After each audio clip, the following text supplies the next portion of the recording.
La vez pasada cometí un error que me da vergüenza. Yo puse Coli, después puse Nietzsche.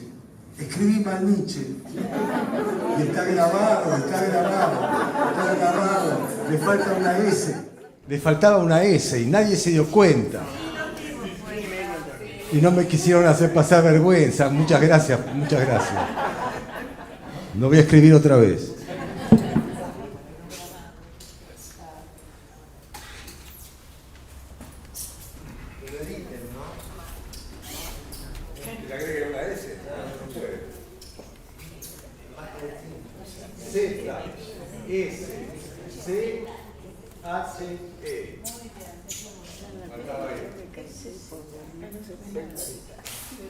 No es al revés, perdón. Dos veces lo cagaron.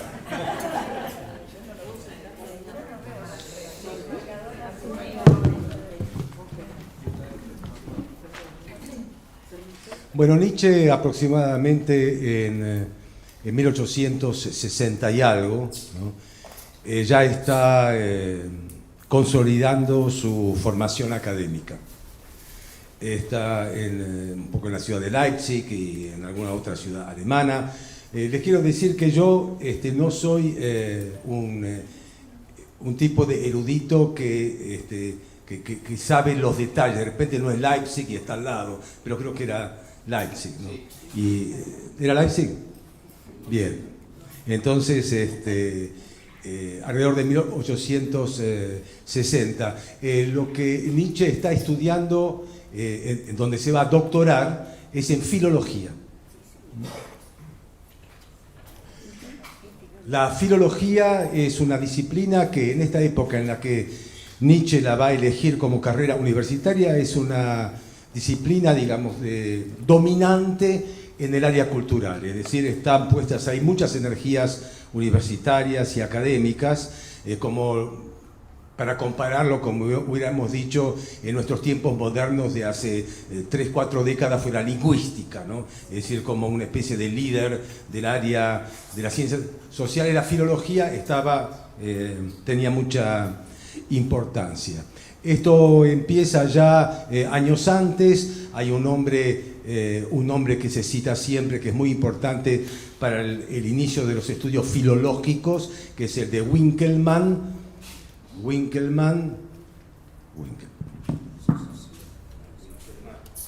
muy importante. Bueno, ahí sí. Win-Seca. 2 N.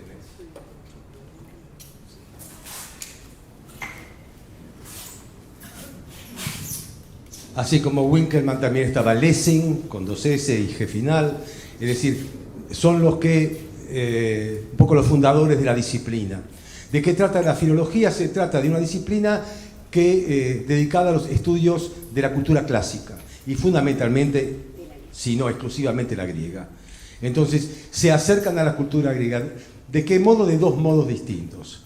Uno va a ser de un modo que podemos llamar formalista. El filólogo es aquel que estudia las palabras y las lenguas de una lengua muerta, como es la lengua griega. Es decir, conoce las raíces, las terminaciones, cómo fue evolucionando esa palabra, cómo fue transformándose, y a través del estudio filológico o a través del estudio formal de estas palabras, también de alguna u otra manera empiezan a comprender la historia del contenido, del concepto que esta palabra tiene, más allá de su significancia, de su sonido, etc. Un ejemplo que es unos pocos ejemplos que sé, pero me parece que es un ejemplo para mí fundamental. Cuando uno lee a un griego, ¿no? Entonces se traduce en cualquier idioma, ya sea francés, inglés, alemán, castellano, y dice, bueno, Platón, un personaje, ¿no? Se acerca a la verdad. Entonces nosotros leemos verdad. Y nosotros entendemos que es verdad. Verdad se opone a mentira, se opone a error, a falsedad, a ilusión, etcétera, etcétera. Bueno, entonces aparece un señor que sabe mucho de filología, los alemanes saben mucho, Heidegger Sabía muchísimo de filología porque todo el tiempo está desmenuzando la palabra griega y la palabra alemana, y como él cree que la lengua alemana es la lengua filosófica número 2, la número 1 es la griega, la número 2 es la alemana, entonces traza correspondencias entre el alemán y el griego, etc. Y por ejemplo, entonces dice, bueno, cuando en Grecia, en griego, ¿verdad? Se dice...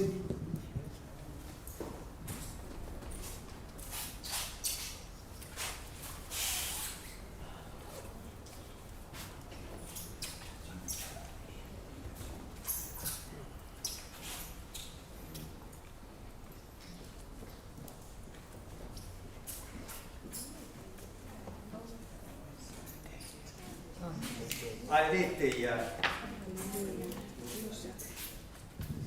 Aletheia, voy a usar mi marcador.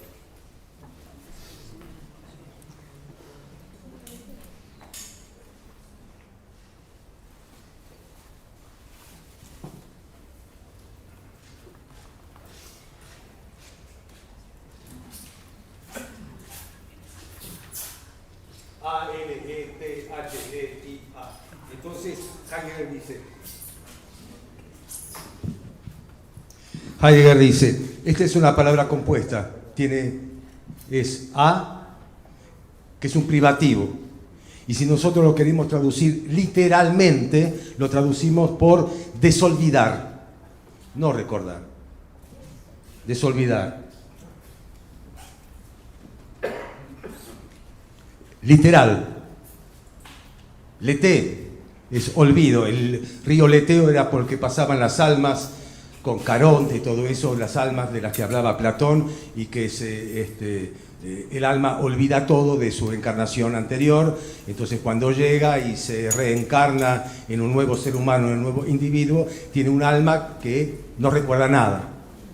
Entonces toda la propedéutica y la preparación para... Que para eso sirve la filosofía, de acuerdo a Platón y demás, es cómo hacer para que aquello que fue borrado, ¿no?, vuelva a aparecer las palabras. El alma tiene que volver a recordar. Una vez que el alma vuelve a recordar, se libera, etcétera, ya no vuelve a reencarnarse y está ahí en plena flotación de goce. Entonces, desolvidar. La verdad es algo que tiene que ver con la memoria.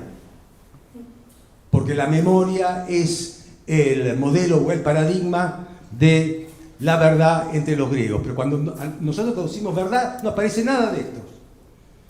Absolutamente nada. Lo ponemos según nuestra lengua a las cosas que ya es mentira, error, falsedad, etc. Pero no lo asociamos con la memoria y con el tiempo cíclico, etc. Entonces viene un Heidegger, por ejemplo, y dice, cuando los griegos dicen verdad, están hablando de la memoria y del desolvido. Bueno, para eso sirve un filólogo. Para algo más debe servir también. Pero, entonces, la filología tiene una parte formal, les decía, que estudia las palabras, el lenguaje, la gramática, etc., de lenguas clásicas anteriores, que en este caso era el griego. Pero al mismo tiempo, no satisfecho con eso, hay filólogos que encaran el tema diciendo esto es insuficiente, porque esto me sirve a mí si al mismo tiempo puedo reconstruir la cultura en la que este idioma se habla, es decir, las instituciones, la cultura, los modos de vida, el saber, las disciplinas, etc. Entonces, esta es una filología de tipo cultural, digamos, si hay que dividirla de algún modo. Filología cultural, filología formal. Lo que va a estudiar Nietzsche, con su maestro Rich, es la formal. Y se va a doctorar en Basilea. Se doctora en Basilea. Le dan un doctorado honoris causa, por recomendaciones de sus profesores que había en Leipzig. Decía, este joven tiene 26 años, 25, 26 años, estamos en 1870, él nació en el 44, creo. Es brillante, tiene muchas ganas, es muy estudioso, etc. Le damos el doctorado honoris causa, pero él estudia esta parte, digamos, formal.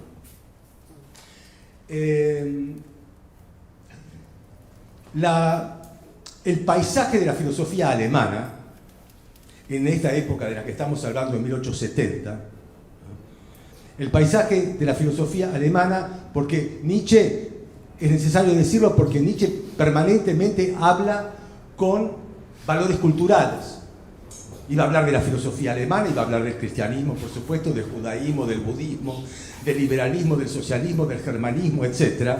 Entonces, en cuanto a la filosofía alemana, la que Nietzsche conoce, la que Nietzsche lee, la que Nietzsche estudia, la que Nietzsche recorre un poco también, en la filosofía alemana yo diría que hay una figura fundamental, que se llama Immanuel Kant. Esta es una figura fundamental.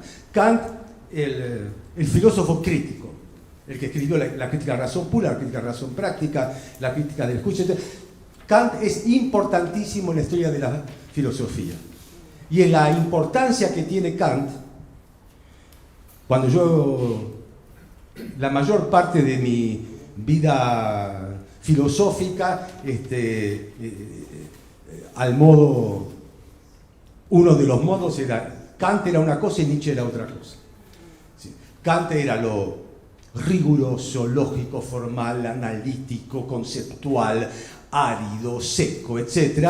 Y Nietzsche era un alma en pena, un maldito, un bohemio, un loco, un poeta, un intenso, un pasional, etcétera, etcétera. Bueno, un buen día me desperté. Nietzsche fue posible por Kant. Lo que se llama filosofía crítica, eso es Kant, ¿no? ¿Qué es la gran novedad que da Kant? Kant, que se dice Hume, el empirista inglés, fue mi maestro, ¿no? Me despertó del sueño dogmático, ¿no? Kant es aquel que barre con la metafísica, es decir, la metafísica, que es el corazón de la filosofía, o uno de sus corazones, digamos que tiene varios, así como es la ética, como puede ser la lógica, etc. La metafísica no es posible. O sea, la metafísica no es algo que a nosotros nos dé elementos para el conocimiento, porque lo que importa ahora es el conocimiento. Basándose en el desarrollo de las ciencias físico-matemáticas, de Newton, etc., Kant dice, bueno, ¿qué hace la filosofía una vez que hubo una revolución en la física? ¿Qué nos enseñan las revoluciones científicas? ¿Y qué nos enseña la filosofía que estuvo cerca de las revoluciones científicas como la del empirismo? Nos enseña que únicamente se puede conocer aquello de lo que tenemos experiencia. Experiencia, es decir, si no hay un contacto que tenga que ver con los sentidos, si no hay un contacto que tenga que ver con la intuición, entonces el conocimiento no tiene la materia prima como para ejercer su función. Tiene que haber un contacto. No es que Kant haya descubierto el cuerpo, porque bastante austero era como para las pocas anécdotas que hay de Kant sobre su vida, creo que son dos. Que es el filósofo que no salió de su pueblo, que no salió de Königsberg. Si no hay intuición del espacio y del tiempo, si no hay la intuición sensible, esto es lo que nos da el empirismo, no puede haber conocimiento. El conocimiento necesita de la experiencia, como también se podrá decir que necesita de la experimentación, pero ya dentro del método científico. Necesita de la experiencia. Y hay cosas que pertenecen a la experiencia, donde se puede aplicar las categorías del entendimiento, que se aplican sobre la intuición sensible, se aplican esas categorías y esto puede dar lugar a un conocimiento. Sobre la experiencia, hay cosas sobre las que no hay experiencia. Sobre Dios no hay experiencia. Sobre el alma no hay experiencia. Sobre lo que queremos saber nosotros que tiene que ver con que está más allá de la experiencia, no puede haber conocimiento. Es decir, Kant por eso es una filosofía crítica, ¿no? Los temas de la metafísica no son temas de conocimiento. El conocimiento tiene que ver con aquello que se tiene experiencia. Pero lo genial de Kant, absolutamente genial para mí por lo menos, es que dijo que aquello de lo que no se tiene experiencia no es objeto de conocimiento, pero que sí es objeto de pensamiento. Separa conocimiento de pensamiento. Y esto a mí me parece absolutamente revolucionario. Porque dice que si hay la intuición sensible, del espacio y el tiempo, es una cosa que dice Kant. Si existe la imaginación, que la vincula a los datos también de la sensibilidad, existe el entendimiento que está conformado por lo que llama categorías, la causalidad, la modalidad, la necesidad, etc. Son categorías que uno aplica a esa materia prima. ¿Dónde está la famosa razón? Porque ahí hemos hablado de intuición sensible, imaginación, entendimiento, nos falta la razón. La razón, que es el emblema de la ilustración, de la que Kant forma parte. Bueno, la razón es aquello que, con lo que pensamos, no con lo que conocemos. ¿Y cómo se ejerce esta función? A pesar de que no pueda haber conocimiento sobre ciertas cuestiones, hay cuestiones que es absolutamente ineludible planteárselas, que se segregan ineludiblemente, lo que él llama las necesidades o ilusiones de la razón. Son ilusiones de la razón. Por ejemplo, la pregunta por el origen. Origen del mundo, origen del ser, origen de la vida, el origen, etc. De eso no tenemos experiencia, pero no podemos dejar de preguntarlo. No tenemos experiencia sobre el sentido global de todo el mundo y de todas las cosas. No tenemos experiencia sobre la totalidad del ser. No tenemos experiencia, pero lo planteamos a pesar nuestro. Las ilusiones de la razón son imperativas. Nos planteamos de dónde venimos, nos planteamos qué es el todo, y también nos vamos a plantear también si existe la inmortalidad. Es decir, ¿qué pasa después de la muerte? Es decir, para Kant, esos son preguntas ineludibles. Pero no son objetos de conocimiento. Eso no se puede conocer. Eso se puede pensar. Es decir, estas preguntas, la del sentido, la pregunta del origen, la pregunta del todo, la pregunta del más allá, nos hace pensar. Pero no conocer. Bueno, esto para mí ya con eso Kant se podría haber jubilado. Es decir, que de alguna manera Kant ha sentado las bases, a pesar de ser el filósofo de la moral y todo lo que quiera, de lo que es el nihilismo y el ateísmo. Es decir, él lo que está diciendo que hay ciertas cuestiones que no son objeto ni de demostración, como hacía la filosofía, San Anselmo, etcétera, demostrar la existencia de Dios. Dice, basta, eso se terminó. O tener una idea como Leibniz de la monadología, que eso también es Dios, o Spinoza con su idea de la naturaleza, que es una naturaleza divina, etcétera. Todas estas cuestiones de la metafísica ya están fuera del conocimiento. No tienen lugar para el conocimiento. O sea, no tienen lugar para la verdad en tanto conocimiento, pero sí para pensamiento. Bueno, Kant, 1780, por ahí, va a suscitar una reacción.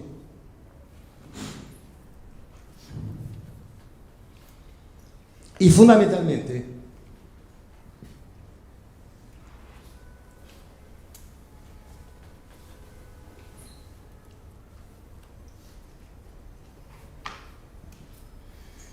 bueno, el principal reactivo, lo que va a tener Kant, se llama Hegel.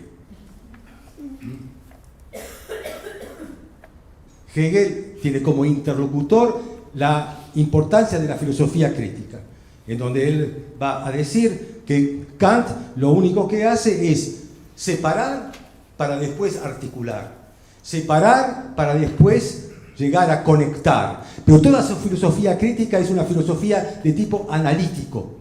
Y en realidad lo que Kant no hace es integrar todo su sistema de pensamiento y toda la constitución de lo que es el ser en una totalidad autosuficiente. Está todo separado: entendimiento, imaginación, sensibilidad, razón, etc. Es decir, es un modo analítico de separar. Y Hegel va a juntar. Pero para juntar, Hegel va a necesitar algo que en Kant no tiene el lugar que tiene en Hegel, que es el tiempo, la temporalidad. La totalidad hegeliana es una totalidad temporal, se llama proceso o absoluto. Entre todos los momentos de la historia de la humanidad, desde un principio hasta el fin, están conectados porque son parte de algo, de lo que él va a llamar la totalidad. Y esta totalidad que se desarrolla a lo largo de toda la historia se desarrolla relacionándose entre sí, pero sin tener conciencia de a qué pertenece. La conciencia de la totalidad se da únicamente en el cénit, en la cúspide, en el momento final. En el momento final se llega a un momento de maduración del espíritu, o maduración del absoluto, de esta temporalidad que empieza desde lo primero y que sigue hasta lo último. En un momento dado se cierra el círculo porque ha llegado la maduración y la humanidad podrá tener conciencia de cómo fue el desarrollo y el porqué y el sentido del desarrollo de la historia de la humanidad. Pero para esto tiene que llegar al punto final. ¿Cuál es el punto final?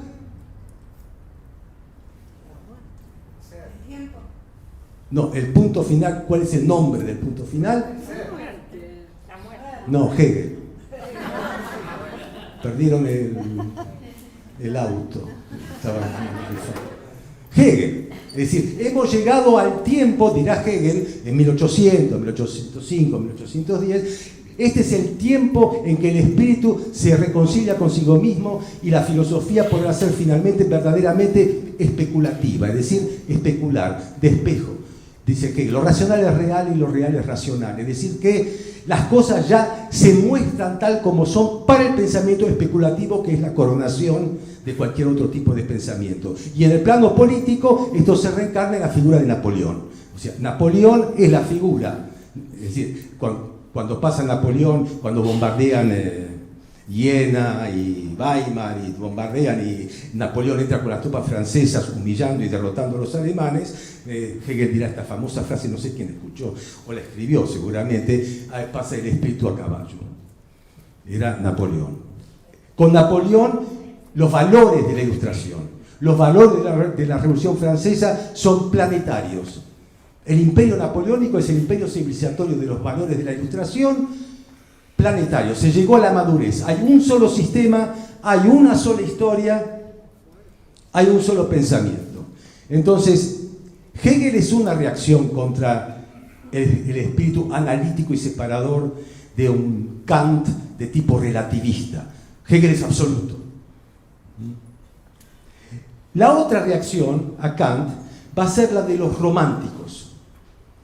El romanticismo no solamente es una escuela literaria, una escuela de la poesía, de comienzo del siglo XVIII,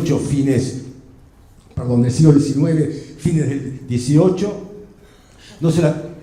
También existe el romanticismo en la filosofía. El romanticismo también pretende, ¿no?, rescatar los valores del absoluto, como Hegel, pero no a la manera filosófica en donde Hegel, de la obra completa de Hegel es inabarcable, aparte de una prosa sumamente complicada, porque él relaciona todo con todo. El romántico filosófico es inmediato, le da valor a la intuición, al contacto inmediato, es una especie de misticismo laico. Pero entre estos románticos o derivaciones de la filosofía romántica hay un señor que muchos lo oponen inmediatamente a Kant, ¿no?, que es Herder.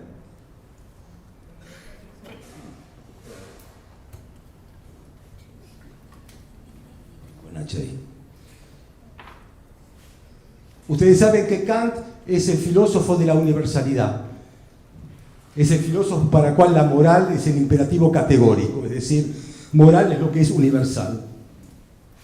Es el filósofo del cosmopolitismo, es el filósofo de la paz universal, es el filósofo de la humanidad, como noción, como nuevo sujeto histórico, la humanidad.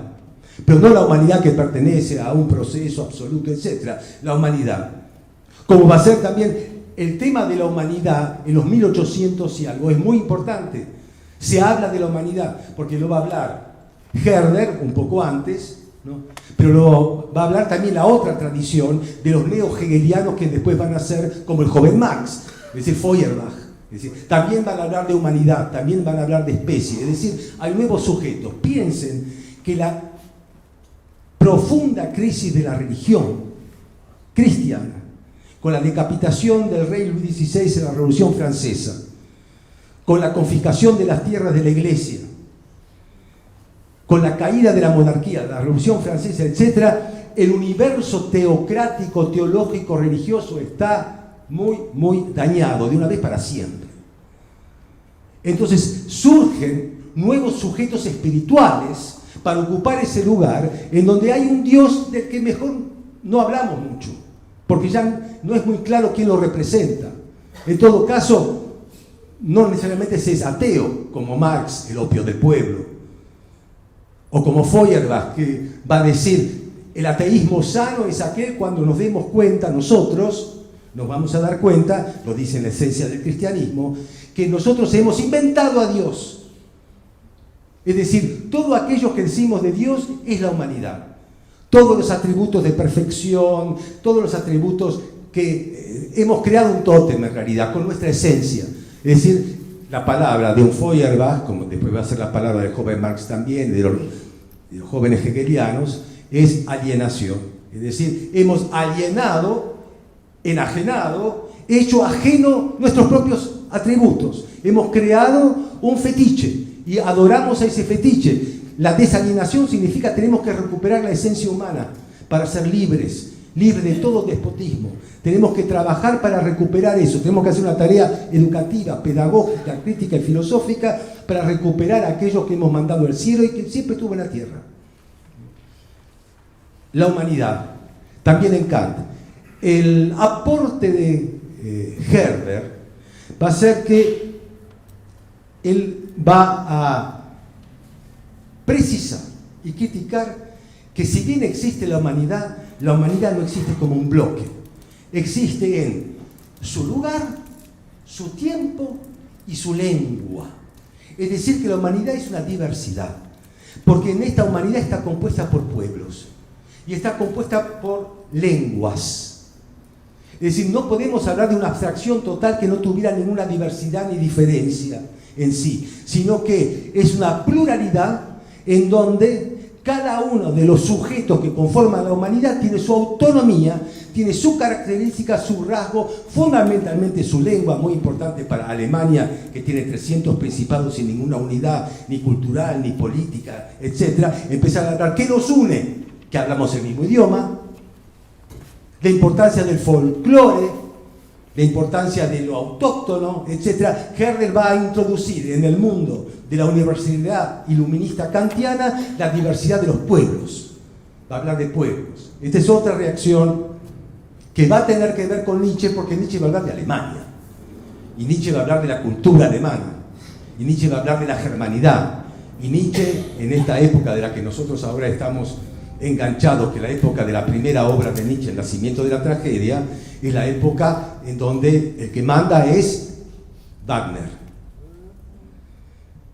Y Wagner es el pensador, no solamente el músico, es el pensador de la alemanidad.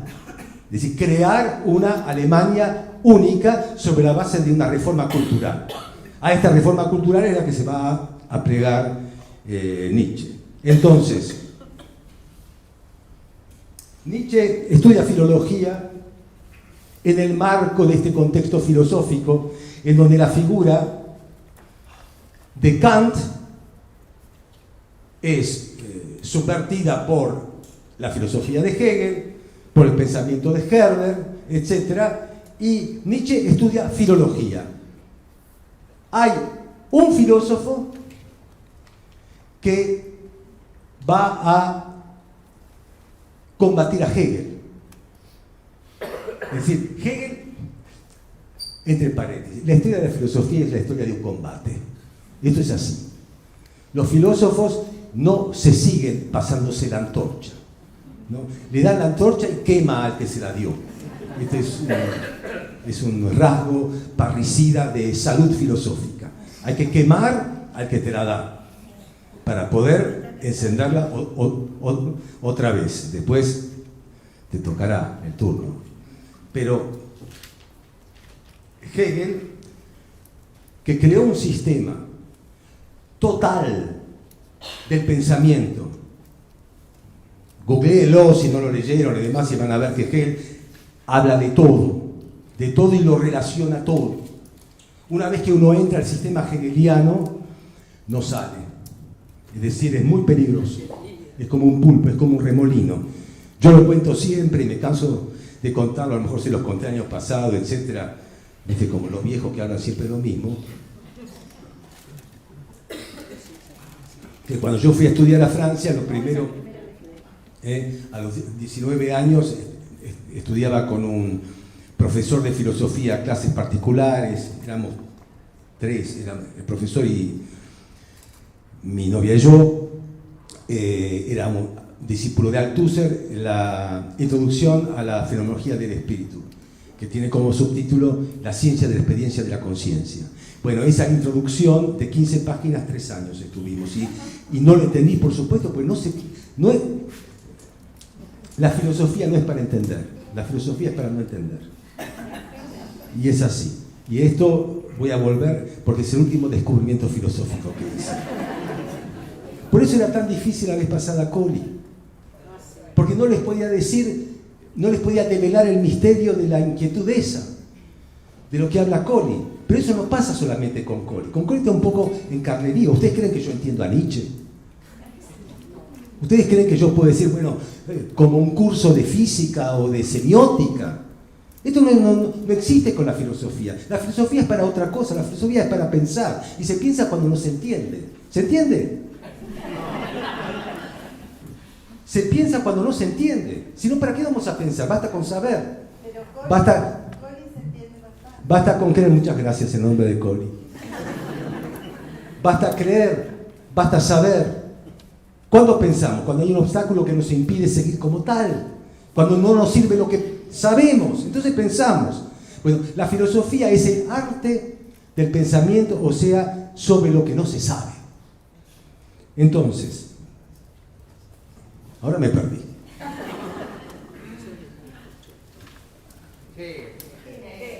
Hegel, contra Hegel. Contra Hegel estuvo Schopenhauer, el maestro de Nietzsche. Hegel tuvo varios adversarios que intentaron, algunos, enfrentarse al sistema total. Uno muy importante fue Kierkegaard, el danés. Kierkegaard, 1813, vivió 30 y pico de años, no mucho más. Siempre escribió con seudónimo. Kierkegaard es, importantes son todos, pero lo emparenta algo con Nietzsche. Son escritores. Es decir, no son escritores porque escriben. Escriben todos. Kant escribe, a mí me encanta cómo escribe Kant en francés, porque no leo alemán. Entonces lo leo en francés. Y escribe muy bien el traductor de Kant al francés. Pero lo único que puedo decir es muy límpido. Pero Nietzsche, como Kierkegaard, son escritores con vocación literaria, y eso apenas abren un libro de Nietzsche, ya está. Los 10 primeros renglones se dan cuenta que esto no es filosofía tal como suponemos que es. Está llena de imágenes. Nietzsche no trata de explicarse, ni trata de explicar. Dice, habla y tiene un modo incalificable de verter sus ideas, salvo en algún libro como La genealogía de la moral, en donde trata de ser preciso respecto de ciertos datos históricos. En El nacimiento de la tragedia va y viene, pero cuando entra en el mundo de los aforismos, como en Humano demasiado humano, La Galla Ciencia, Aurora, etc., ni hablar del Zaratustra. Es decir, allí Kierkegaard, el tema de Kierkegaard es el individuo, la singularidad, no la totalidad. Y el tema de Kierkegaard va a ser, no se trata de saber, como dice Hegel, se trata de creer. Pero lo curioso y el movimiento genial que tuvo Kierkegaard es que para él se cree en lo que no existe. Esta es la genialidad de Kierkegaard, porque si existiera, no hace falta creer. Señores, con ustedes, Jehová, Alá, Dios, con ustedes Dios. Se terminó la creencia. No, lo vi, ya está, pero no lo vemos, por eso creemos, porque no está. ¿Cómo se puede justificar la fe en lo que no existe? ¿No es comprobable? no es verificable la existencia de aquello en lo que tenemos fe. Por lo tanto, tenemos que decidirlo. Es un acto de decisión, libre, y es una apuesta y un riesgo. Por eso, el libro extraordinario de Kierkegaard, Temor y Temblor, se trata del sacrificio de Isaac por Abraham, ¿no? Que Abraham, para probar su fe, ¿cómo se prueba esa fe? Sacrificando lo que más querés. Pero lo que más querés era el hijo, que tanto lo esperó. Y aparece con la daga, después viene el ángel que le impide, etc. Es decir, Kierkegaard se enfrenta a Hegel en nombre de la singularidad de un individuo que apuesta, como el salto al abismo, como dice Kierkegaard, por un acto de fe que para él es la fe entendida así es lo más auténtico del ser humano. Porque ahí se juega entero. Porque en todo el resto el ser humano es cobarde, hablando un poquito en bruto, es decir, siempre conserva algo. Por ejemplo, dice, existe el hombre estético. El hombre estético es el hombre del placer. Anda buscando lo agradable, anda buscando la felicidad, anda buscando los placeres, etc. Se satisface, después busca otro. El emblema que cita muchas veces Kierkegaard es la historia de Don Juan, ¿no? Que siempre tiene N más una mujer. Después está el hombre ético. Uno dice, el hombre ético es el hombre responsable, el hombre que paga impuestos, el hombre que tiene familia, el hombre que respeta a sus padres, el hombre que... Sí, pero ese hombre, va a decir Kierkegaard, está muy bien, se necesita, se llama el hombre de la generalidad. Se necesita este tipo de... Pero siempre lo propio, es su familia, es su casa, es su seguridad, etc. El único que se despoja de todo y sacrifica todo por un acto absolutamente libre, sin que haya ninguna pátina de egoísmo, es el hombre de fe que se juega por una creencia que él decide tener. Bueno, Kierkegaard. Y el otro es Schopenhauer. Schopenhauer sí es importante porque tiene que ver con Nietzsche, porque el nacimiento de la tragedia está dedicada a Wagner. Y Wagner es el que le hace leer a Schopenhauer. Porque Wagner encuentra en Schopenhauer al filósofo de la música. Y Schopenhauer, que es un personaje sumamente outcast, marginal de la historia de la filosofía, no era un hombre de academia, no era un hombre preparado, porque en los tiempos de Hegel se instala el profesorado de filosofía. Los filósofos no eran profesores. Kant era profesor de geografía. No existía ser profesor de filosofía. Esto se instala en Alemania en el mismo momento en que se crea la burocracia moderna. Y la burocracia moderna, que va a ser la infraestructura del Estado, va a necesitar de una serie de servicios disciplinarios y culturales para crear al buen burócrata, es decir, al buen servidor público. Y la filosofía va a ser fundamental para pensar que Hegel servirá para eso también, para dar los elementos para conformar a un buen servidor público. Por tanto, se crea la carrera de filosofía y Hegel va a ser profesor en Berlín, en Jena, etc.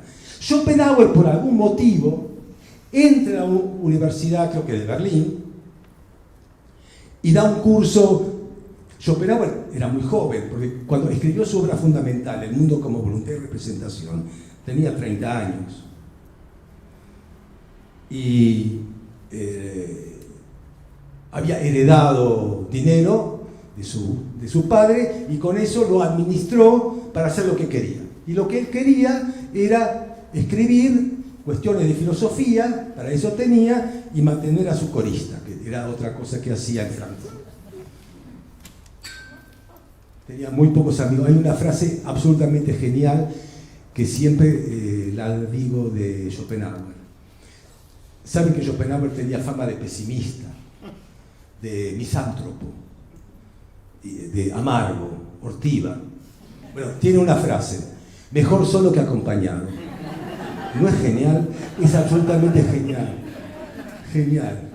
No mal acompañado, mejor solo que acompañado. Así le fue en la Universidad de Berlín. Tenía 3 alumnos. Hegel tenía, no sé, todo, porque estaba en la cúspide. Entonces, Nietzsche, joven, 26 años, entra a la Universidad de Basilea y comienza filólogo, tiene formación filológica, por lo tanto, ¿qué es lo que estudia? Grecia. Entonces, Nietzsche estudia Grecia y empieza a escribir pequeños trabajos, no muy extensos, sobre el mundo griego. Por ejemplo, tiene uno que se llama 5 prefacios a una obra que no se va a publicar. No, que no se va a escribir. Mejor todavía. ¿Cuál es la preocupación en estos artículos de Nietzsche? El Estado, la educación y la reforma cultural de Alemania. Es decir, luchar contra la decadencia de su entorno, la decadencia alemana. ¿Cómo tiene que ser un Estado? ¿Por qué hay un enfrentamiento entre cultura y Estado? ¿Qué tipo de reforma cultural se debe llevar a cabo? ¿Y cómo hay que transmitirlo para que esto realmente sea realizable mediante procedimientos de educación? Escribe sobre educación de la universidad. Dice que la universidad está llena de orejas y una sola boca, para dar cuenta del modo en que ve la pedagogía. Habla de los presocráticos a los que le adjudica una majestad sacerdotal, es decir, hace un juego entre Grecia y Alemania. ¿Cómo hacían los filólogos? Pero ya con sentido crítico respecto de su presente. Esto es lo que no hacían los filólogos. Con un sentido de tipo político, de tipo crítico y de crítica cultural respecto de su presente, tomando a Grecia, como decíamos la semana pasada, de Colli y de Nietzsche. Es un griego que se plantó acá y mira la contemporaneidad y ejerce una mirada crítica respecto de la contemporaneidad con el basamento de la cultura clásica de los griegos. Es la esposa de su tutor de filología, de Nietzsche, la que le presenta a Wagner. Wagner tiene 56 años y Nietzsche tiene 26. La filosofía de Schopenhauer, que Wagner le presenta y le hace leer, le descubre el mundo del arte y del arte de la música. La filosofía de Schopenhauer tiene esta extravagancia y esta cuestión curiosa, que él, en lugar de atacar a Kant, lo admira a Kant. Y toma de Kant, es decir, no es un discípulo de Kant, pero es un seguidor de Kant. Y como pasa muy habitualmente, hace de Kant lo que quiere. Es decir, es absolutamente irreconocible el Kant de Schopenhauer de Kant. Pero él encuentra en Kant cosas que a él le interesan. El mundo como voluntad y representación. Esta es la obra de Schopenhauer. ¿Qué es la voluntad? Es un término que está en Kant. Voluntad. Querer. ¿Querer qué? El deber. En Kant no puede haber otra voluntad que la buena voluntad. En Kant no puede haber otra voluntad que la del deber. Toda otra voluntad es egoísta, mezquina, etcétera, para sí. No es moral. El egoísmo no puede ser moral. El moral tiene que ser desinteresado. Lo moral tiene que ser universal. Por lo tanto, la voluntad es querer el deber. En Schopenhauer toma la palabra voluntad, y lo que todos conocemos de Schopenhauer es su concepto clásico, la voluntad de vivir. Este es el concepto de Schopenhauer. El mundo como voluntad y representación. ¿Cuál es la representación? Bueno, ahí es el análisis kantiano del mundo fenoménico, del mundo de las apariciones. Es decir, para Kant no existe la cosa en sí. Es decir, este vaso es lo que yo toco, miro y bebo. Y sobre eso yo puedo, en todo caso, hacer una serie de disquisiciones de tipo teórico. ¿Qué peso tiene? ¿Por qué se cae? La ley de gravedad, cómo está compuesto, cómo se hace el vidrio, etc. Pero es el vaso tal como aparece. No hay otro vaso. No hay una cosa en sí, no hay una idea del vaso a la manera platónica. No hay cosa en sí, o no hay, como dice Kant, noumenon. Hay fenómeno. No hay cosa en sí. Y si nosotros no tenemos acceso a nada en el mundo que no le aparezcan a nuestros sentidos. Por lo tanto, todo aquello que conocemos tiene una estructura de subjetividad. No existe el objeto puro. Tenemos una estructura de subjetividad, tanto temporal como espacial, sensitiva. Por lo tanto, el conocimiento tiene que ver con el sujeto trascendental, dice Kant. Este es el mundo de la representación. Lo interesante es el mundo de la voluntad. ¿Qué es la voluntad de vivir? Bueno, este es el invento de Schopenhauer. La voluntad de vivir no es una voluntad que tengamos nosotros. La voluntad de vivir es cósmica, es universal. La voluntad de vivir nos captura. ¿Qué es la voluntad de vivir? Es el movimiento permanente de cambio y prosecución del ser en cuanto tal. Todo sigue su proceso. ¿No se dan cuenta que siempre sigue y que va a seguir? Es decir, que la vida continúa permanentemente. Pero esto es una fuerza. Es la fuerza. No es solamente inercia. Es la fuerza de que el ser es permanente cambio y que prosigue, se reproduce.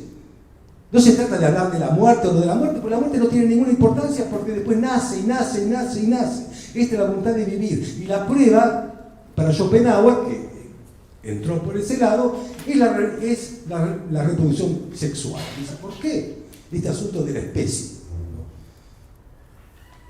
La sexualidad, el sexo, la reproducción sexual, la atracción sexual, esto no es simplemente porque, bueno, están en los genes y demás, es algo mucho más fuerte. Esa es la muestra de la multiplicación. La voluntad de vivir es la multiplicación. Ahora, dice Schopenhauer, esta multiplicación no es simplemente una fiesta de los sentidos o algo que se multiplica, algo que sigue, algo que se reproduce y que realmente la pasamos bárbaro. No, porque en este trajín de permanente crecimiento y prosecución hay sufrimiento. Schopenhauer va a instalar una idea, para no llamarla si quieren un concepto, que va a ser sumamente importante para Nietzsche y que va a ser sumamente importante en general, porque los filósofos no hablaban mucho de este tema, con la importancia de lo que va a llamar Schopenhauer el dolor. El dolor como tema filosófico. El dolor. En el corazón de esta existencia, que siempre prosigue, hay dolor.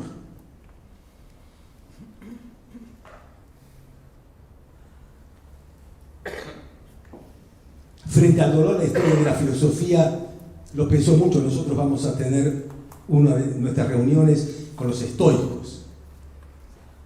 Paul Venn hablando de Séneca y del estoicismo, que estos eran especialistas en inmunología, es decir, cómo protegerse contra los dolores. Esta es la filosofía estoica. El dolor. Y Schopenhauer tiene la originalidad que Nietzsche lo va.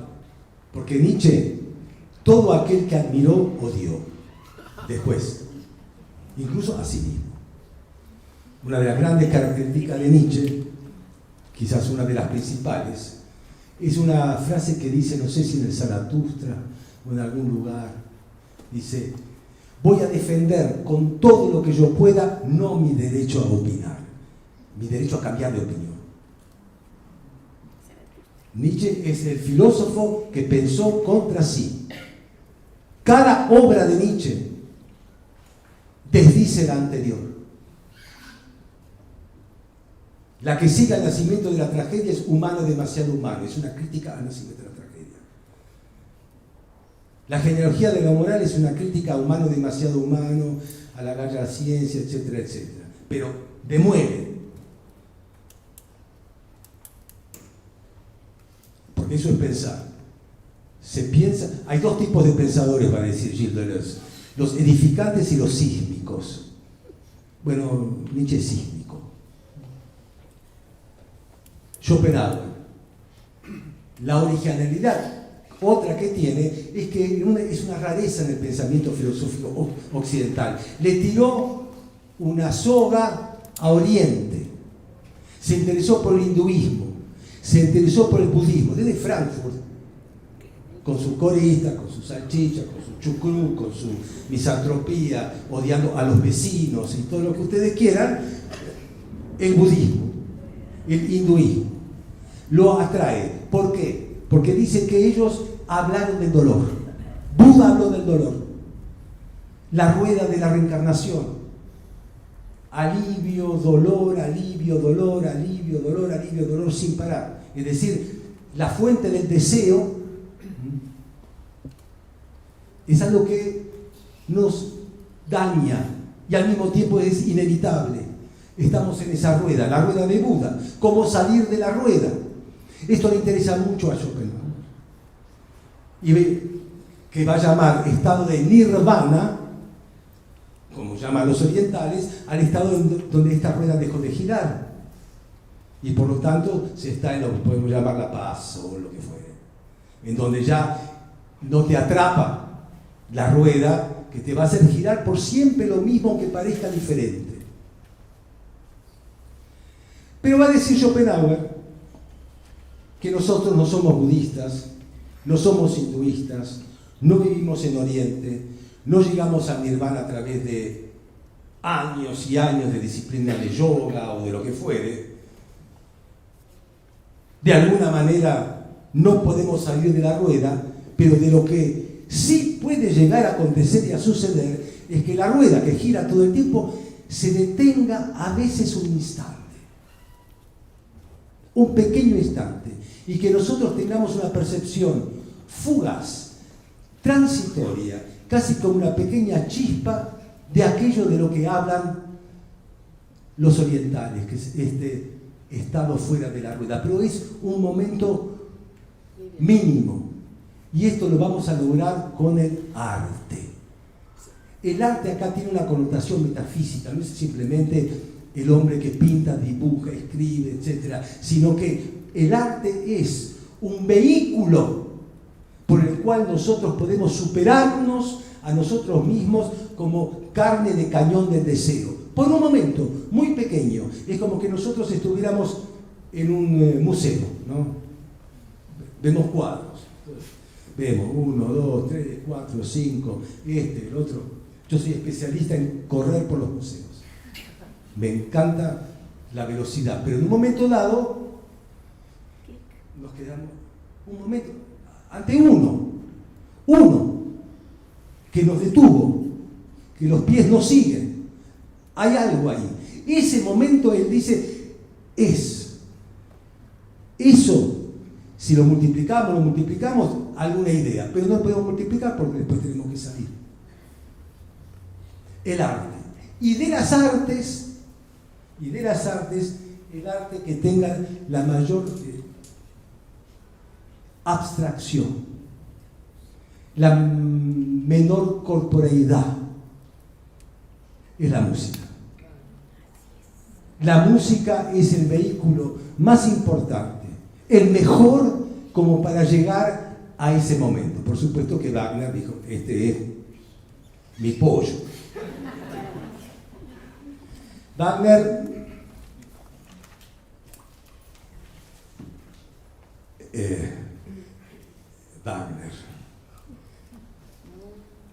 gran escritor, panfletario, ensayista, su libro sobre Beethoven,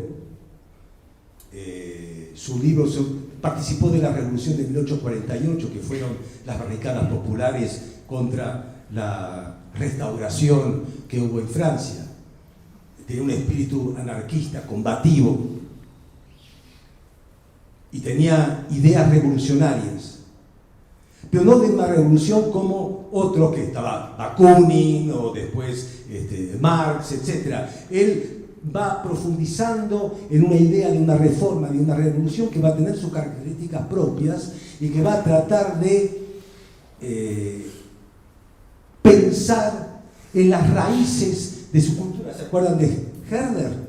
el que hablaba de pueblos, etc., en las raíces. Es decir, esto quiere decir algo que para Nietzsche va a ser muy importante también. Tenemos que ir más allá del cristianismo.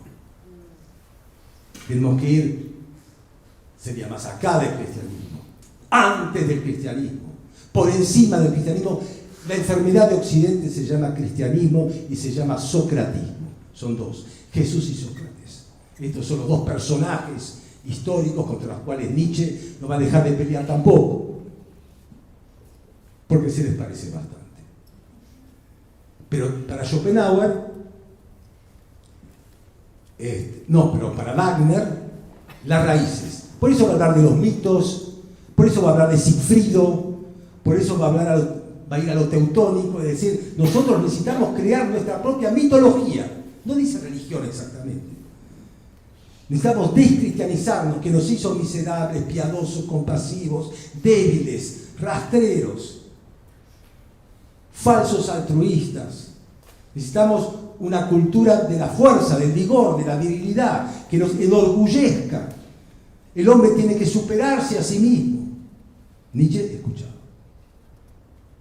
El filólogo escuchaba a Wagner. Wagner, cuando lo conoce a Nietzsche, se encuentra con este joven que ya está leyendo a Schopenhauer. Wagner recién, en esta época, tiene 56 años, pasó las de Caín toda su vida. Tema dinero, para él era... Y recién hacía 4 años que Ludwig de Baviera lo había adoptado como una especie de genio musical que le hizo la vida un poco más fácil, pero ya estaba grande. Y que después va a tener la posibilidad de tener su teatro en Bayreuth, su propio teatro. Esta es la época en que lo conoce Nietzsche.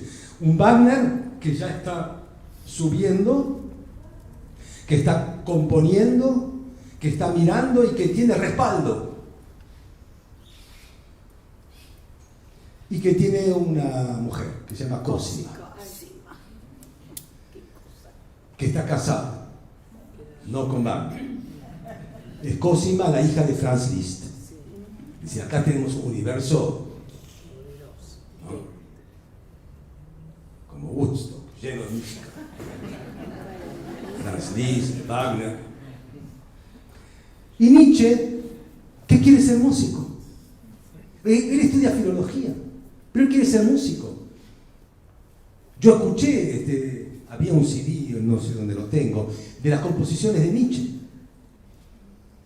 Como yo de música no sé, simplemente escucho, puedo decir que la verdad hizo bien en dedicarse a otra cosa. Mientras uno escucha las composiciones musicales de Rousseau, y es otra cosa. Pero Nietzsche quería ser músico y se encuentra ante el genio. Entonces, la relación entre Nietzsche y Wagner es una de las cosas más hermosas de las amistades que se pueden dar en la historia de la filosofía. Es bastante parecida a la relación, tiene sus matices, entre el amo y el esclavo en la fenomenología del espíritu de Hegel. Cosima lo protege a este joven y que está escribiendo algo sobre la tragedia. Está escribiendo sobre el nacimiento de la tragedia. Y le va mostrando el paper a Wagner. Y Wagner le dice, no, esto no va. Esto no va, esto no va. Esto va, esto va. No, esto mejor ponémelo así. Nietzsche obedece y se lo dedica. Está dedicada al nacimiento de la tragedia. El espíritu de la música, inspirada en Schopenhauer, está dedicada a Wagner. Este es el primer Nietzsche. En el Zaratustra, libro 4, hay un capítulo que dice autocrítica del nacimiento de la tragedia. Entonces dice, yo estaba enfermo, era un esclavo, era un idiota, Wagner me embaucó, etc. Bueno, el asunto es que esta relación en donde Nietzsche se acerca a Wagner, lo adora a Wagner, y Wagner cumple la función de lo que yo llamo el pater seraphicus. Es un pater seraphicus.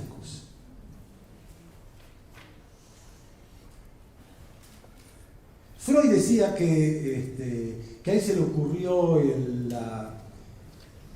la idea de super yo cuando soñó, tuvo una pesadilla, digamos, que un perro se le tiraba encima y lo mordía. El Pater Seraphicus no es un perro que muerde, es un perro que muerde y que aparte amamos. Por eso es tan difícil. Nietzsche ama a Wagner. Nietzsche está enamorado y fascinado de Wagner. Y por vía Cosima trata de que Wagner le dé bola. Pero a Wagner lo único que le interesa es Wagner. Entonces dice, tu libro ahora está bien. Y por favor, Cosima, le decís a Friedrich que tenemos una recepción mañana, algo tenemos que llevar, que vaya y compre bombones. Entonces se convierte en una especie de lacayo de Wagner, Nietzsche. Joven, 26, 27, ante el grande. Esta relación impregna el libro El nacimiento de la tragedia. Ahora, cuando nosotros leemos El nacimiento de la tragedia, muchas veces no sabemos nada de todo esto. Y aparte, tampoco modifica mucho, porque la escritura de Nietzsche es de Nietzsche, no es de Wagner. Y las iluminaciones de Nietzsche son de Nietzsche, no son de Wagner. Es decir, hay esta idea de la música. Es decir, ¿qué va a hacer Nietzsche? Nietzsche va a decir, yo voy a explicar cómo nace la tragedia. ¿Y por qué me interesa la tragedia? Porque en la tragedia está el verdadero espíritu griego, que después, acuérdense de Colli, se deformó, decayó, se neutralizó. La potencia del espíritu griego, la potencia del pensamiento griego está en la tragedia. Pero después, ¿qué pasó? Vino Sócrates, vino Platón, vino la dialéctica, empezaron a conversar, a discutir, a argumentar, se solazaron ahí con estos juegos retóricos y ahí empezó una especie de racionalidad, una racionalidad verbosa, una racionalidad donde lo único que importa es la competencia entre artistas de la palabra y se perdió el fondo trágico que ellos inventaron. Desde el momento en que Esquilo, que es el poeta trágico, puso en escena a dos personajes. Porque antes estaba el coro. Y mientras estuviera solamente el coro, que es lo más primitivo y lo originario de la tragedia, allí todavía había este espíritu, porque el coro le cantaba a Dionisos, al dios Dionisos. El coro era esta voz, y Dionisos era el sueño del coro, la proyección del coro. Y en un momento dado, alguien puso en escena a un actor que no había. Estaba el público en las gradas y estaba el coro, con la música, los timbales, lo que quieran. Y puso a un actor que habla con el coro. Pero el desastre fue cuando puso a dos actores que hablaban entre sí. Porque eso es el inicio de la dialéctica, de lo que después fue las disputas argumentativas entre filósofos. Ya puso a dos, y ahí ya empieza la decadencia del espíritu trágico. Le cantaba a Dionisos. Y hay dos dioses que están en el origen de la tragedia: Dionisos y Apolo. La luz y la sombra. La intensidad y la superficie. La profundidad y la superficie. El mundo que no se ve de flujos y fuerzas. Ese mundo que ruge de los instintos y el mundo de las apariencias. El mundo de las formas. El mundo de las individualidades. El mundo del arte. El mundo de la escultura. El mundo de la plástica. El mundo que da placer. Dionisos no da placer, da goce, da dolor, intensidad y éxtasis. Uno es rural, de la fertilidad, de la fecundidad. ¿Cuál es la representación tradicional pre-dramas trágicos de Dionisos? Es el baile de los machos cabríos, es decir, de personajes humanos con pieles de cabra, los sátiros, los sirenes y demás, que se ponen cuernos y bailan, ¿no?, al son de música y recitan lo que llaman ditirambos. Son estos pequeños versos. Miren, Apolo es sabiduría, medida. Qué bueno que haya las cosas, qué bueno que haya mundo, qué bueno que haya formas. Dionisos nos dirá qué bueno que haya mundo. Dirá, tenemos que atravesar el mundo para llegar a su fondo. Entonces, lo que va a decir Nietzsche es Dionisos y Apolo. Son dos fuerzas contrapuestas, dos fuerzas en tensión. En el momento en que se hace un nudo entre las dos, en que se componen de algún modo Dionisos con Apolo, se componen, nace el espíritu trágico, que es el resultado de la síntesis del éxtasis dionisíaco con el arte aparental de Apolo, que en Colli era distinto, porque lo que hace Colli es este mismo trabajo que hace Nietzsche con el nacimiento de la tragedia, lo hace con la sabiduría. Cuando Colli lo hacía, el origen de la sabiduría, por eso agarró por el Apolo cruel y todo ese tipo de cosas. Pero acá hay una síntesis. Y la música, claro, ahí está el ditirambo, ahí está la danza, ahí está el baile, etc. Nietzsche en 1872, en el 70 ya lo tenía escrito, no lo puede publicar. No consigue que lo publique. Al final, en 1872, consigue publicarla en una editorial de música. O sea, fuera del circuito filológico. Cuando aparece esta obra, hay una persona contenta, que es Wagner. Pero una. Porque el círculo de los colegas de Nietzsche, de los filólogos, y especialmente de uno que va a ser muy conocido, que se llama Wilamowitz. Muy conocido.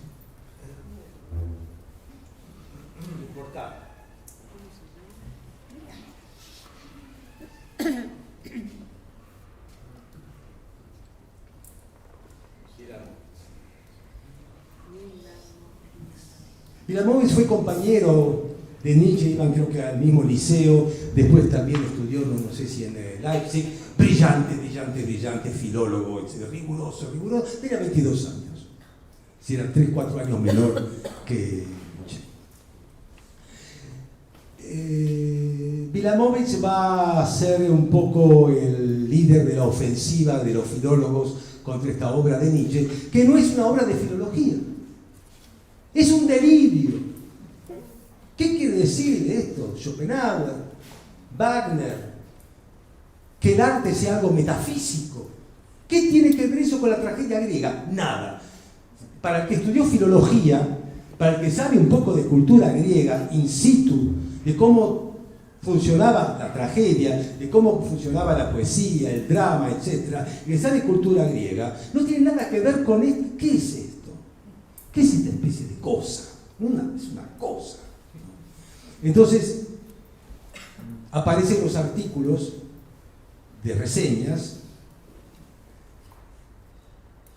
de Wilamowitz. Mientras tanto, es muy curioso que Nietzsche, que tiene sus 26 años, que escribió su primer libro, que tiene el padrinazgo de Wagner, que está tan ocupado consigo mismo que ya no importa, ya está. Trata de encontrar compañía, alguien para que lo apoye, que alguien hable del libro. Lo pagó él. En una editorial de música, igual que el Feridurge de Gombrowicz también, una de música. En castellano. De música. Es decir, entonces él tiene 3 relaciones de distinto nivel. Uno es Erwin Rode que escribió este libro que se llama Psique, es un amigo de él, con H. Otro es este, Overbeck. No importa, ¿quieren que escriba Overbeck? No les importa nada. No. Da lo mismo. Y Burckhardt. Este es importante, porque es el gran historiador. Burckhardt. Escriban Burckhardt. Entonces, hoy tenemos las fuentes, el material de todo lo que hacía Nietzsche para que le den bola.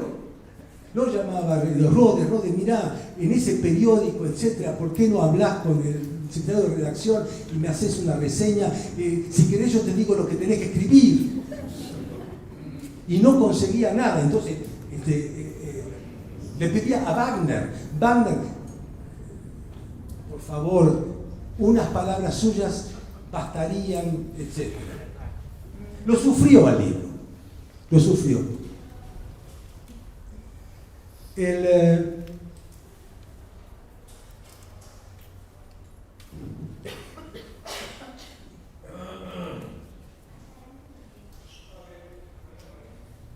Lo interesante, el otro día yo escribí un libro en el año 96 que se llama Los oficios de Nietzsche, y una parte la hicimos con un amigo, Germán Zúcar, que vive ahora en Francia, pues en México, etc., y que hacía mucho lo vi anteayer, justamente por estas cosas milagrosas. Estaba leyendo nuestro libro y me llamó por teléfono.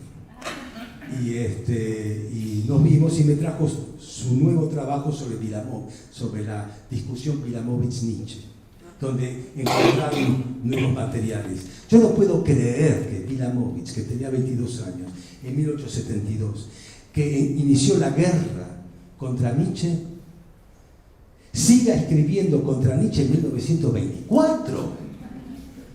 1924, o sea, es 54 años después que él siguió con el tema.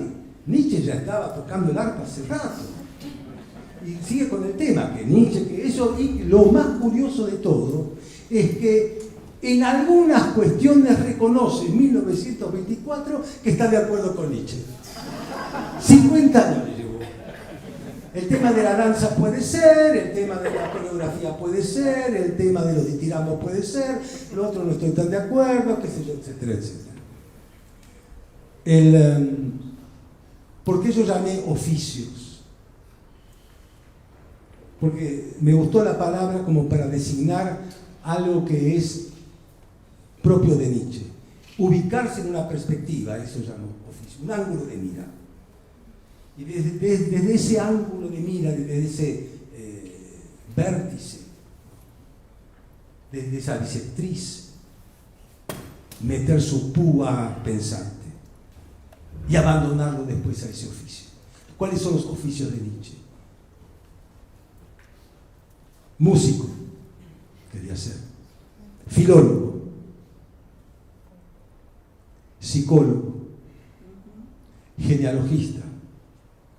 Profeta. En cada uno de estos oficios desdice el oficio anterior.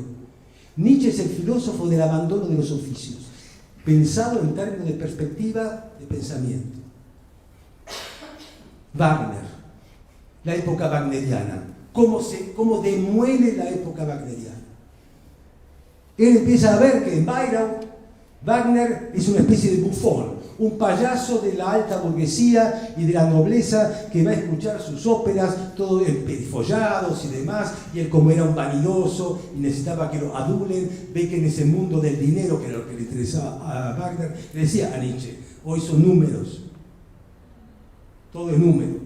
Entonces decía, ese mundo que él pensaba, el hombre de la reforma de la cultura alemana, el hombre que va a revolucionar la educación para lograr la unidad cultural alemana, semejante payasada, porque ahora él consigue el éxito y la fama, y aparte escribe estas cosas donde de Parsifal y demás.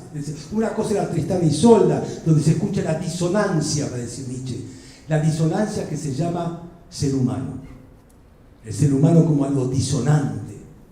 Y ahora tenemos a Parsifal, que otra vez tiene cuestiones cristianas y demás. Wagner se ha convertido en eso y además ya no quiero más humillaciones, no quiero ser más un lacayo, no voy a buscar más bombones. Se terminó. Pero se terminó también no solamente gracias a eso, porque se le terminan muchas cosas a Nietzsche. Primero, no puede seguir siendo profesor, porque tiene un problema en los ojos, tiene un problema en la vista. Imagínense que un filólogo lo único que hace es leer. Y además tiene una migraña crónica. Por lo tanto, por prescripción médica, le dan licencia, va a tener goce de sueldo con licencia por enfermedad. Y no solamente eso, decide dejar Basilea, dejar la universidad, dejar la filología, dejarlo a Wagner, dejar la Cosima y dejar Alemania. Y se va a lo que todos los alemanes siempre quieren ir, a Italia, al sol. Y ahí conoce a los personajes que lo van a deswagnerizar. Uno se llama Paul Rée, y esto se los voy a escribir aunque no les interese. Paul Rée, 2E, acento la primera. El joven Paul Rée, Maldiva, que es una señorita que ya ni me acuerdo, y Lu Andreas Salomé. La hermosa joven de rizos de oro, Lu Andreas Salomé, más inteligente que Nietzsche, que escribió un libro en 1893, Lu, se llama algo de Nietzsche, con Nietzsche en el nosocomio, el manicomio, en el hospicio. Después la hermana lo llevó a la casa y lo encerró en la cabaña hasta que en el año 1900 murió Nietzsche. Por los últimos años Nietzsche ya había perdido control un poco de su paranoia y todo eso. Que las causas parecen ser una sífilis o algo por el estilo, etc. Y Lu escribe un libro sobre Nietzsche, para mí son los libros más lindos y más interesantes y más inteligentes que se escribieron sobre Nietzsche en vida. Y una Lu de 30 y algo de años. Entonces los conoce y ahí se inicia esta amistad que lo va a llenar de alegría y de placer, que lo va a ayudar a Nietzsche a dejar la tragedia y toda la pesadez wagneriana, todo este asunto de las reformas culturales pesadas, tensas, dramáticas, patéticas, toda esta cosa del super yo, del pater seráficos, toda la mirada del amo y todo este tipo de cosas, para entrar en una fraternidad italiana, en Sorrento, en una casa rodeada de naranjos, frente al acantilado mirando el Mediterráneo, ¿no? En una cofradía que tiene un proyecto de vida en común, nada sexual, no, porque es así. Con Nietzsche era imposible, además. Era fóbico. Sí, era raro. Eso lo sabía Lu, que le invitaba al bosque para hablar del eterno retorno. Entonces, una confraternidad con un proyecto de vida que era vivir juntos, estudiar juntos, aprender juntos y escribir juntos. Eran jóvenes, eran bellos y eran livianos. Y esto les cambió la cabeza totalmente. Wagner, por supuesto, traición, te vas con ese judío, Paul Rée. Pero ese dedo ya no maldecía más. Y ahí se inicia para Nietzsche un cambio de pensamiento que va a dar lugar a su oficio de psicólogo, que no es el psicólogo de nuestros días, es decir, no siguió la carrera de psicología, pero es psicólogo porque él va a escribir humano, demasiado humano. Ya el título te muestra que estás en otro lugar que la tragedia. Humano, demasiado humano. Hay una mirada benevolente, amable sobre el mundo de los hombres. Entonces es una serie de aforismos. Cuando yo leía esto, para mí era el libro que más me gustó de Nietzsche, porque es humano. Habla de los placeres, habla de las trampas, de la sociabilidad. Todos son encuentros ocasionales, habla de la envidia, de las relaciones, de los amigos, etc. Son como postales de pequeñas sociabilidades. Imagínense el cambio que fue este. Y por supuesto, el ataque a qué? Aparte de los aforismos de las pequeñas sociabilidades, contra la tragedia, contra la metafísica del arte, contra Wagner, contra sí mismo. En esta nueva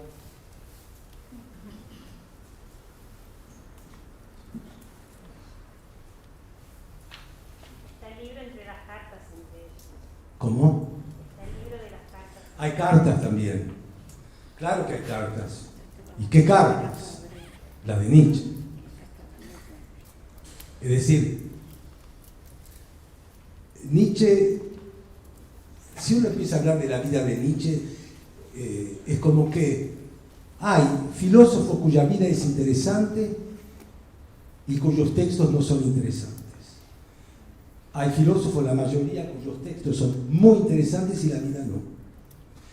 Y hay filósofos cuya vida y cuyos textos son realmente fascinantes. Este es el caso de Nietzsche. Entonces, esta amistad que dio origen al oficio del psicólogo, de humano demasiado humano, y va a dar lugar también a la Galla Ciencia, y va a dar lugar también a Aurora, el despertar, la Galla Ciencia, la ciencia jovial. Es la época feliz de Nietzsche, es la única y última época feliz de Nietzsche, porque después es una debacle no depresiva, sino de otro tipo, de una intensidad cada vez más. Nietzsche ingresa a la soledad. ¿Por qué? Porque lo traicionaron. Es decir, Luz se fue con Paul, de alguna manera. Es decir, en un momento dado, solo. Es decir, no constituyeron esa hermandad. No fueron pareja para nada. Luz estaba casada con Andreas. Y después tuvo su mundo con Reina María Rilke, con él, con el otro, etc. Era una mujer libre y emancipada. Pero Nietzsche queda solo y empieza a ingerir opio en cantidades, supongo, interesantes. Tecolopio y demás, que él decía, bueno, tenía sus dolores, tenía sus migrañas. Nietzsche tenía dos modos de aliviar sus dolores. Uno era caminar. Caminaba hasta 10 horas por día. Era un hombre muy musculoso, de piernas muy fuerte. Imagínense, vivía en Sils María, en estos lugares donde Alpes, ¿no? Subía y bajaba, y además llevaba su carnet porque le oxigenaba. El que camina sabe que las ideas se oxigenan también, o sea, el cerebro se oxigena, entonces pasan cosas. Entonces caminaba y tomaba este té con opio, vivía en Génova en un momento dado, tenía alucinaciones, y ahí empieza a escribirle estas cartas donde lo trata Paul Ré de rata. A ella le dice que tiene unas tetas más de mona, y de simia, y insulta, y odia, y estoy solo, con signos de admiración, y estoy solo, y empieza a escribir los primeros renglones del Zaratustra. Así habló Zaratustra, es el libro de la soledad. Cuando uno habla del superhombre, es el hombre solo, es el hombre, el Zaratustra, que es el oficio del profeta. El profeta a los 40 años, de acuerdo, utiliza un nombre persa, Zoroastro. Zaratustra a los 40 años sale de la cueva, porque era una asceta, como los ascetas anacoretas que vivían en la cueva. A los 40 años decide salir al mundo y decirle su mensaje al mundo, y ve el mundo, no le gusta el mundo, y le da su mensaje. Y está rodeado de sus animales, el camello, el león, la serpiente, el águila, el mono, etc. Son los amigos de Zaratustra. Y Zaratustra recorre el mundo al mismo tiempo que Nietzsche les escribe estas cartas con sus alucinaciones, porque las tenía, de odio a Re, a Lu, y empieza a ver estas imágenes. El Zaratustra tiene imágenes, ¿no? Sí, el tema de los narcóticos y la filosofía no es usual, pero por ejemplo Nietzsche habla de los narcóticos cuando habla del nacimiento de la tragedia. Es decir, hay uno que ingerían en los rituales dionisíacos, que es, agarré la receta, es centeno triturado. Centeno triturado. Le agregan miel, agua, no entiendo qué tiene que ver algo de queso. Esto se fermenta y seguramente alguna plantita más, aparte del centeno triturado, y tenían alguna visión extática y demás. Como las que tenía Nietzsche en Génova al escribir el Zaratustra. Entonces, le dice Zaratustra a alguien, tú sabes, siempre hay un dedo, tú sabes.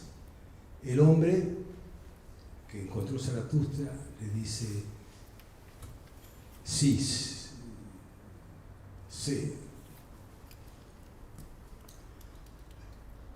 dilo. Y no dice, di tu palabra y rómpete. Y él dice, tengo vergüenza. Eso es lo que... Esto es una escena, tengo vergüenza. Ante el dedo de Zaratustra, di tu palabra y rómpete. La palabra es esa, tenemos vergüenza. Entonces, el Nietzsche profeta, aparentemente ya lanzado a este mundo de la soledad total, va a escribir después un libro, y ya estamos terminando. Igual podemos seguir un rato la semana que viene, finalmente nadie nos obliga a hablar de nada, más que lo que sabe. Es decir, que no, la semana que viene es feriado. La otra semana es Sartre. ¿No? Sartre. Bueno, vamos a hablar de Nietzsche. Va a escribir la genealogía de la moral. La genealogía de la moral es un texto, es un tratado preciso sobre el origen de la moral. ¿Por qué nosotros necesitamos a la moral? No que es el bien o que es el mal, sino por qué hemos inventado eso, que se llama la moral. ¿Qué es la moral? ¿Cuál es el origen? Genealogía de la moral. Este es el genealogista, cuando escribe después del Zaratustra. Y el último oficio, y se los dejo, que yo llamé impostor, pero no es culpa de Nietzsche, porque hay un libro que se llama Mi hermana y yo. Es un libro que no está en las obras completas de Nietzsche, que lo publicó en castellano Santiago Rueda, que se publicó en inglés, que no sé si está en alemán, debe estar, y que no está en las obras completas porque dicen que no es de Nietzsche. Ahora, yo hice una investigación. Si no lo escribió Nietzsche, ¿quién lo escribió? Porque cuando uno lo lee, el libro, Mi hermana y yo, mi hermana es su hermana, Elisabetta, escribe, es Nietzsche el que escribe. Entonces, si no fue Nietzsche, ¿quién se hizo pasar por Nietzsche para escribir eso? Hay todo un raconto, hay toda una leyenda, una historia, que finalmente, aparentemente, Nietzsche en el nosocomio le entregó el manuscrito a una persona. Esta persona fue a Canadá. En Canadá se lo entregó a un editor que se llama Ledy. Este editor tenía su casa editorial en Nueva York y tenía este manuscrito. Lo hizo traducir al inglés. Se incendió el depósito. Se perdió el original, quedó el inglés. Cuando uno lo lee, lee a Nietzsche. Las últimas averiguaciones que se hicieron tal Walter Kaufmann, que es un historiador de la filosofía, es que el libro lo escribió un profesor, y yo ingresé en el sitio y todo eso, creo que la Universidad de Virginia, o algo así, que se llama Plotkin, que él escribió el libro Mi hermana y yo. Entonces, ahora, Kaufmann lo conoció a Plotkin, que confesó que lo escribió, pero se murió Plotkin. Y cuando yo veo el nombre Plotkin, Plot es un guión, Sí. es un drama, Sí. y Kin es un parentesco, es un nombre raro, pero eso a mí me hizo pensar que ¿qué importancia tiene finalmente quién es el autor? Si es Nietzsche, leído, habla de la hermana en sentido crítico, etc. Es el caso no de un copista, porque conocemos en la historia de la pintura, por ejemplo, pintores que copiaron perfecto. Pero son muy pocos los casos, hubo, de pintores que pintaron a la manera exacta de un grande, un cuadro nuevo, un nuevo Vermeer, puede ser un nuevo Degas, pero nuevo, que el especialista no distingue. Entonces, ¿qué pasó si uno tuvo el talento no de copiar a Nietzsche, ni de imitarlo, sino de hacerse el Nietzsche y escribir un libro nuevo? Bueno, este es el posible impostor. Seguimos la vez que viene. ¿Tienen alguna...? Yo tengo una pregunta que tiene que ver con la estructura de la tragedia. ¿Qué es el principio de individuación que Nietzsche vincula con Apolo? El principio justamente una de las características de Apolo, el hecho de que el mundo subterráneo de Dionisos, que está atravesado por flujos y fuerzas e intensidades profundas, en el mundo de Apolo es el mundo de la superficie en donde están las formas. Para que haya formas tiene que haber separación. No puede haber un universo de la forma sin separación, pues sería lo informe. Para que haya cosmos y no caos, tiene que haber cosas en un lugar distinto de otro. Es el mundo del crucigrama, cada uno tiene un lugar.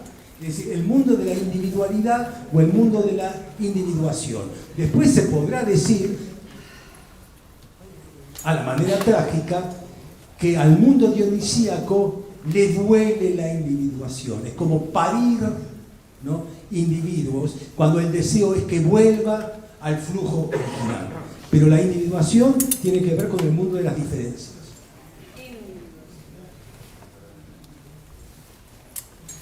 Hasta 2 jueves.